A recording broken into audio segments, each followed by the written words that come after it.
സങ്കീർത്തനങ്ങൾ 85 അധ്യായം 7 മുതൽ 11 വരെയുള്ള തിരുവചനങ്ങൾ. കർത്താവേ, അങ്ങയുടെ കാരുണ്യം ഞങ്ങളിൽ ചൊരിയണമേ. ഞങ്ങൾക്ക് രക്ഷ പ്രദാനം ചെയ്യണമേ.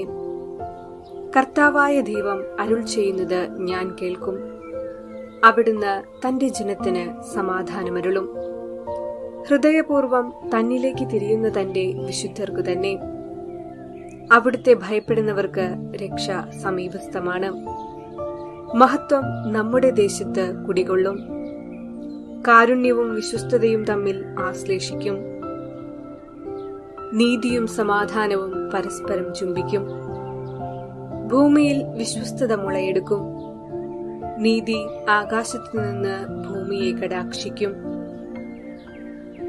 ഓർമ്മിക്കുക, ഇന്ന് വിശുദ്ധ ബെനഡിക്റ്റിന്റെ ഓർമ്മ തിരുനാൾ ആഘോഷിക്കുമ്പോൾ നാം തിരിച്ചറിയേണ്ട ധാരാളം കാര്യങ്ങൾ വിശുദ്ധനെ കുറിച്ചുണ്ട്.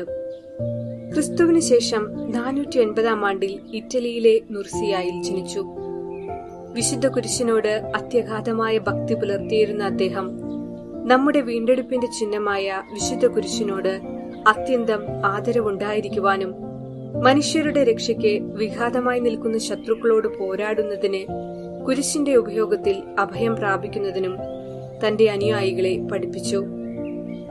30 മാർപ്പാപ്പമാരെയും ആയിരക്കണക്കിന് വിശുദ്ധരെയും തിരുസഭയ്ക്ക് പ്രദാനം ചെയ്ത് കീർത്തിയാർജിച്ച ബെനഡിക്റ്റൻ സന്യാസ സഭയുടെ സ്ഥാപകനാണ് വിശുദ്ധ ബെനഡിക്റ്റ്. നാം എല്ലാവരും ഉപയോഗിക്കുന്ന കൊന്തയിലെ കുരിശിന്റെ മറുഭാഗത്ത് വിശുദ്ധ ബെനഡിക്റ്റിന്റെ രൂപം പതിപ്പിച്ചിട്ടുണ്ട്. പൈശാചിക ശക്തികൾക്കെതിരെയുള്ള ശക്തമായ ആയുധമായിട്ടാണ് സഭ വിശുദ്ധന്റെ ഈ രൂപത്തെ കാണുന്നത്. കത്തോലിക്ക തിരുസഭയിൽ ഉപയോഗിക്കുന്ന കാശുരൂപത്തിന്റെ ഏറ്റവും പുരാതനവും ശ്രേഷ്ഠവുമായ ഒന്നാണ് വിശുദ്ധന്റെ ഈ രൂപം. ഈ കാശുരൂപത്തിന്റെ ഒരു വശത്ത് കുരിശും മറുവശത്ത് വിശുദ്ധന്റെ രൂപവുമാണ്. ഈ കാശുരൂപം ഭക്തിപൂർവം ധരിക്കുന്നവർക്ക് അവരുടെ പ്രതിസന്ധി ഘട്ടത്തിൽ വലിയ ആശ്വാസവും ശക്തിയും അതുവഴി ദൈവസഹായവും അത്ഭുതാവഹമായി ലഭിക്കുന്നു. ഭൂതോച്ചാടനം നടത്തുന്ന എല്ലാ വൈദികരും തങ്ങളുടെ ശുശ്രൂഷയ്ക്കായി ഉപയോഗിക്കുന്നത് ഈ കാശുരൂപമല്ലെങ്കിൽ വിശുദ്ധന്റെ രൂപം ആലേഖനം ചെയ്തിരിക്കുന്ന കുരിശ്.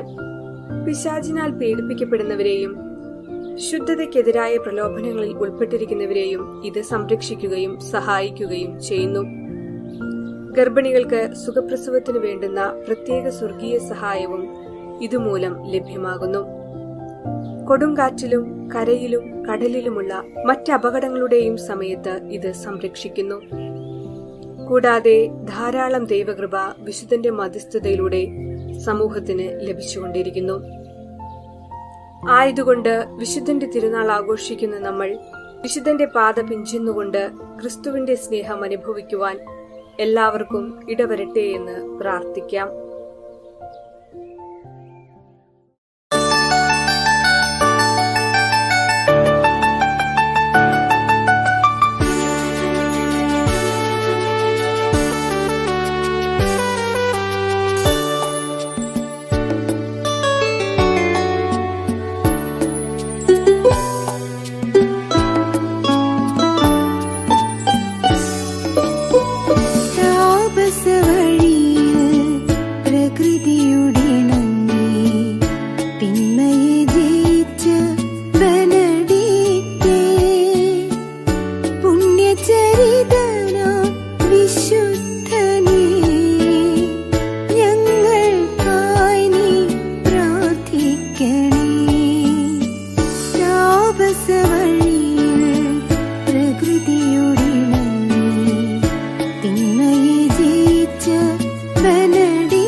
വിശുദ്ധനേ, ഞങ്ങൾക്കായി നീ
പുണ്യചരിതനോ വിശുദ്ധ